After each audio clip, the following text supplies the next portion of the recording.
¿Qué tal? Muy buenos días, yo soy Modesto Fauno y bueno, estamos desde tempranito ya para llevarles la reseña del día y bueno, les decía que íbamos a hablar de cine mexicano, todavía estamos a tiempo y curiosamente por el azar, el destino, no lo sé, algún tema que nos está rondando a nosotros en este momento como creadores o como investigadores de la imagen, nos llegó apenas un documental mexicano de 2012 que curiosamente yo no sabía hasta apenas ayer que estaba haciendo investigación.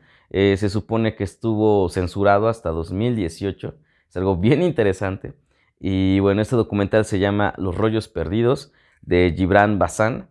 Es un documental mexicano muy reciente que nos habla de un tema que sigue doliendo, que sigue estando ahí presente, ya sea en la memoria colectiva, presente también como en un cierto tipo de memoria trágica.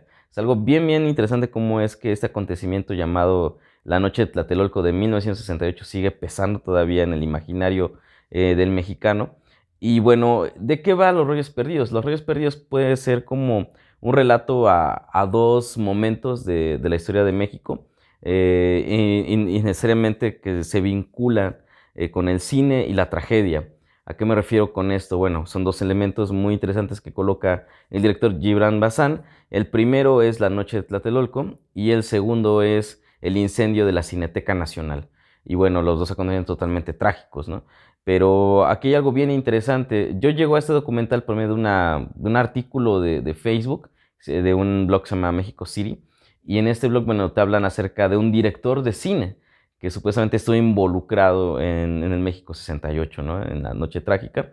Y curiosamente es un director que la verdad sí admiro mucho, que sí me gusta mucho y desconocía totalmente este otro lado, ¿no? El director es llamado Servando González. Servando González, para los que no saben quién es, pero sí han visto su cine de seguro, es por ejemplo es autor de Viento Negro, que es una película que es muy aclamada, tiene un lenguaje cinematográfico muy impresionante. Incluso detrás de la película, no, en la fotografía está Gabriel Figueroa. Y otra película que ya se está haciendo como que moda o tendencia en estos días, que es El Escapulario. Que El Escapulario también es una gran película de cine fantástico, que a la persona a mí me gusta mucho y también con la lente de Figueroa, y que por primera vez en el cine mexicano vemos el elemento de la fotografía como un personaje más. Pero qué curioso es que en ese mismo año, en el 68, que se hace El Escapulario, sucede que Servando González está a cargo de un trabajo ominoso y macabro, que es grabar la matanza del 68 con 8 cámaras colocadas alrededor de todo el edificio viendo la manifestación, con cámaras Arriflex, 8 cámaras para ser precisos, y con rollos de película de 35 milímetros. Está impresionante la información. Yo no me la creía, veo el documental y me doy cuenta que en efecto incluso pasan testimonios de Servando González hablando acerca de ese día, hablando de cómo es que, cuánto le pagaron por filmar la matanza, que de acuerdo al documental son 25,000 pesos, imagínense. Y bueno, que esto ya lo habíamos visto de manera ficcionalizada en otra película, del guión de Rafael Aviña, que se llama El borrar de la memoria, que veíamos igual un director de cine que lo contratan para filmar la masacre. Entonces yo me quedé pensando desde que vi El borrar de la memoria, digo, esta ficción huele a realidad, y en efecto, la realidad es un poco más oscura y más pesada, sino que Servando González, pues durante toda su trayectoria, pues tiene ciertos privilegios después de la matanza, después de tener estos rollos prohibidos y perdidos. Y durante este relato del documental, pues se llega a la quema pues, de la Cineteca Nacional, ¿no? Y todo el misterio que envuelve acerca de por qué se quemó la Cineteca.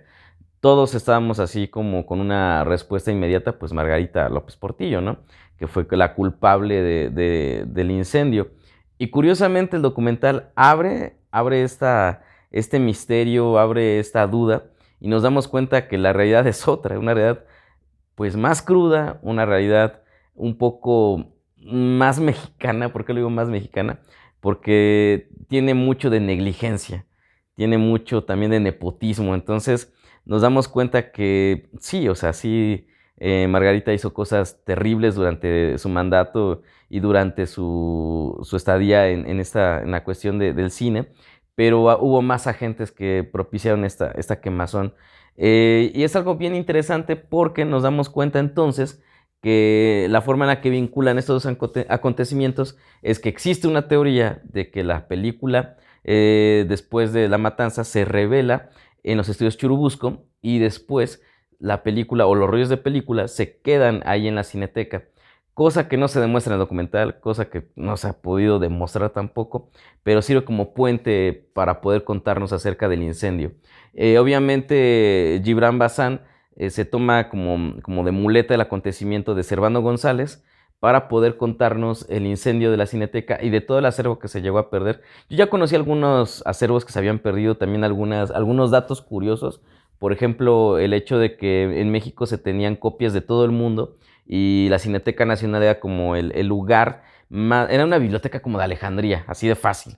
Ahí llegaba material de todo el mundo que no llegaba ni subtitulado ni nada. Todo llegaba en copias de 35 milímetros originales o copias casi originales de lo que nos mandaban de todas partes, Alemania, Francia, Italia, etcétera, etcétera, etcétera, China. Entonces se cuenta que se rescata una copia original de Nosferatu, de Morneau. Entonces es algo impresionante que ni siquiera ellos sabían que tenían. Es algo muy, muy triste que la investigación de acervo sigue estando estancada. Y bueno, imagínense, en ese tiempo era mucho más. Pero imagínense tener copias de 35 milímetros, era increíble. Y bueno, también se habla que había dibujos de Sergei Eisenstein. Y yo creo que hasta pietaje todavía perdido de que viva México, no me extraña. Y así mucho, mucho material invaluable que se pierde. Por ejemplo, también entrevistan ahí a Nicolás Echevarría, que es uno de los directores más importantes que ha tenido México. Bueno, su película es más importante, por así decirlo, ya dentro de la ficción y el cine histórico, es Cabeza de Vaca, que es una belleza de película. Pero, por ejemplo, Nicolás Echevarría tiene un documental muy bueno que se llama Niño Fidencio, que es acerca de pues casi como un santo en el norte del país. Y sucede que él está investigando y así, o sea, los directores de cine o guionistas iban, o fotógrafos iban a investigar a la Cineteca Nacional. Y él se topa con archivo de la Fox News. Ni siquiera se topa con archivo que grabó México. Se topa con pietaje que grabó Estados Unidos a este santo llamado Niño Fidencio. Y resulta que él saca ese material, saca una copia para poder terminar su documental Niño Fidencio. Y meses después, pues se incendia la Cineteca, ¿no? Entonces, gracias a este tipo de gente que se interesa por la investigación y rescate del acervo audiovisual, pues saca este material y se salva y podemos conocer cómo era la vida pues, de un santo, ¿no? Que es algo bien interesante y bien extraño, más en la posmodernidad mexicana. Y bueno, Gibran llega a un testimonial que a mí se me hace muy interesante y muy importante, que es el de Jorge Ayala Blanco, que es de este gran, pues como se historiador, crítico de cine, que la verdad a mí me pareció, apenas hace no mucho, tuve un taller con él vía virtual, a varios nos dieron un taller de crítica de cine y la verdad Jorge Ayala Blanco es una delicia poderlo escuchar y leerlo también.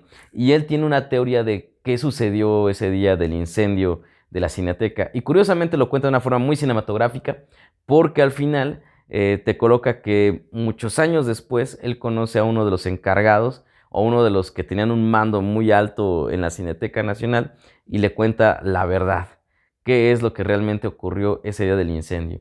Entonces, toda esta teoría conspiratoria que tiene Gibran basada al principio acerca de los rollos perdidos de la matanza del 68 junto con el incendio, pues quedan totalmente desechados y la realidad es más cruda y más terrible, ¿no? No les digo cuál es la teoría de Jorge Ayala Blanco, que se me hace muy interesante. Y bueno, nada más así como mini spoiler, les diré que cuando vean la película otra vez de Bastardos sin Gloria de Quentin Tarantino, se dan una idea de qué demonios pasó esa vez. Y que fue un evento totalmente desagradable porque también murió gente, desaparece un lugar que es importantísimo y desaparece una memoria fílmica que es también muy triste de poderlo decir. Pero después de eso me quedé pensando, dije, bueno, ok, tenemos el documental, abre preguntas, deja muchas respuestas al aire. El documental no resuelve nada, obviamente, solamente nos abre la duda, es algo que sí me gusta mucho del documental de Los Ríos Perdidos. Y investigando me doy cuenta que sí, en efecto, de acuerdo a La Jornada, el periódico La Jornada, le hacen un artículo en el 2018 y sucede que la película ni siquiera se estrenó, creo, tuvo un estreno muy, muy miserable.